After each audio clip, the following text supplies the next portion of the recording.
Speaking of homelessness, we can expand beyond just L.A. and Karen Bass, and we can move towards Newsom and his failure of $24 billion. I mean, at the end of the day, like I get, like I think I don't really like Newsom. I think he's just like a headline guy. Just like remember with CHP and Oakland robberies, and there was like the tourists were constantly getting terrorized by the freaking like break-ins to cars and everything, getting their luggage stolen, and he was like, I'm going to send CHP down there, task force, and they're gonna straighten them out. And he sent them there for 2 days so he could get the press, and they left. So I view the same thing with homelessness. Newsom always has consistently felt like a greasy car salesman to me. Yeah, like who just slimes his way into everything. I very much don't like him, and I'm glad he's at his term limit, and I hope his career is ruined.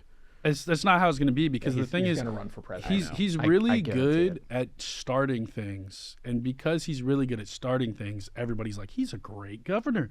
Homelessness, crime, this. But then, like, when you actually like follow up, and you're like, you've been in office quite a long time. What have you solved? Nothing. What your campaign promises? What have you done? Nothing. And he has a bunch of like fluffy, like, oh, you're black and you can wear your hair the way you want it in the workplace. So win for colored people, but like. The stuff that actually matters, traffic, housing, crime, drug addiction, all the economy, all those things. It's like, well, where are those at, bro? And it's like, even the high-speed rail project, they're asking for another $100 billion. Another $100 billion. The high-speed, not the one going to Vegas. No, the one going from LA to San Francisco. They're asking for another $100 billion. It's going to cost another $100 It's going to be at like $330 billion. Another $100 billion. It's always, can we bar people from running for any office? It's always over budget. It's always going to take longer than projected. Well, no. The funny thing for me was, they companies see the government as a cash cow. Infinite source of. And money. I thought it was printer. If you saw what happened is they basically had the train going in a straight line, and they were like, it's going to be too expensive to bore through these mountains, so like let's go through the valley. And now we're like, there was a $30 billion extension, and now they're like, we need another $100 billion. I'm like, bro. And then on top of that, because they, instead of going straight and they're like, oh, make this little windy path. It slows it down. It's going to take 6 hours to get like on that train to get from LA to San Francisco. So Newsom recently has gotten a lot of flack, and rightfully so, about the whole setting the minimum wage for certain restaurants and then excluding two particular types, one of which he is an owner of, and his other is a friend. Oh, the one where they fresh baked goods. Yeah. Panera Bread, his friend is the owner of, so they get exempt from that. What are the odds that the person who is getting the contract for the railroad system is friends with his friend? It's the contracting system in general. It's like you just constantly resubmit bids and say like, well, this costs a little bit more. This costs a little bit more, and you just constantly resubmit bids, and then you're at $300 billion. Right. And you're probably right, but my point is, and many others are so tired of his just blatant bullshit and lying that. Look at Vegas. Yeah. They said it's going to take 4 years to make the damn. Again, that's, in my personal opinion, terrible project. I mean, I'm all for high-speed rail and all that, but like, it's a 30. But it's when a 30 it's minute actually flight. high-speed rail. Yeah, it's a 45-minute flight. It can't be that. No, it's not. The thing is that they lie to you.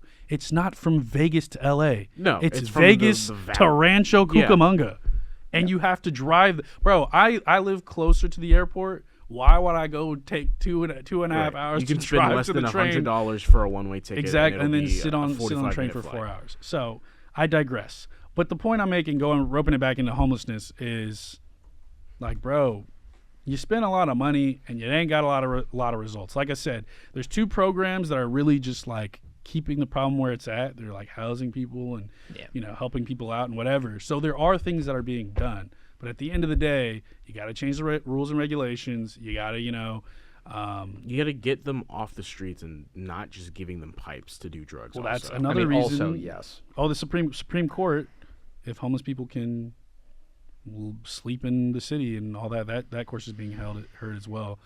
I just think that I don't like that. Yeah, I get it. Supreme Court ruling that you can't sleep on the street in the city is scary. It's scary. Yeah. But what I will say is that I think that the city just needs to bring back these mental health facilities where people who really can't take care of themselves that are like 100%, but that's going to turn into another bigger problem because they were already a huge issue back in the day.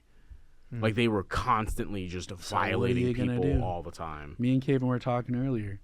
There's trade-offs with everything, brother. This is Do true. you want them on the street or do you want them in like a facility? No, I'm not saying you're wrong for that. I'm just saying it's going to turn into another bigger. Like there's always going to be an issue. Always. Yeah, it's just a matter of what you want that issue to be. Yeah. And if the issue is people living on the street and not getting the care that they need, there's a lot of gray area between leaving people to die on the street with addiction and mental illness and rounding up every single person on the street and forcing them to live in certain accommodations, which is basically, mental institutions and prison again. But It's something like, has to be done. Have you heard about the projects where they buy a motel or they say they're going to rent a motel and then they there's so many reporters that have went and they're empty and then all the freaking homeless people are just sitting outside the motels and everybody's like, why are you like just go inside? Well, the drug policy. I'm not going to abide by drugs. I'm not going to abide by it, so I can't go in. It's like, bro, you got to do something at that point because there's people that could be using that housing that it's allocated for when there's people that are just. I mean, you've got to have rights though, and if someone is addicted to drugs, you can't like abduct them and then you're really not going to appreciate it at first. In fact, it's going to be really, really terrible. But like we're going to keep you in a facility up in the mountains, in the woods, or in the middle of the desert, or whatever. Like you can't just abduct people. People need to want to be helped, and some people don't want to be helped. What do you mean? It already happened in San Francisco. Of course you can. It's already happened. No, but when Xi Jinping was here, they proved they can clean it up. They just they shuffled. They did street sweeping and they pushed the homeless encampments out. There's a difference between forcing them to relocate and saying we don't care where you go, you just can't be here, and like you're coming with us and getting clean whether you like it or not. That's true. Like we don't know what happened to those people still. I mean, that's a horrifying implication. But I don't know, man. I'm pretty sure there's still a lot of homeless people in San Francisco. Oh, for sure, but we don't know what happened to those. We don't know what happened to those people that they initially shuffled off. I mean, yeah, they probably said go out to the outskirts, and we don't care where you go, and you can come back in a week or two. You're telling me that these people just go out to the outskirts, then picked up all their stuff and walked? Bro, they throw their stuff away. What are you talking about? Yeah, and then they get more for free in San Francisco because they like giving away lots of stuff and patting themselves on the back. Here's a free tent. Here's free food. Here's a free pipe or whatever. Like. It's very easy to give out water bottles and a sandwich.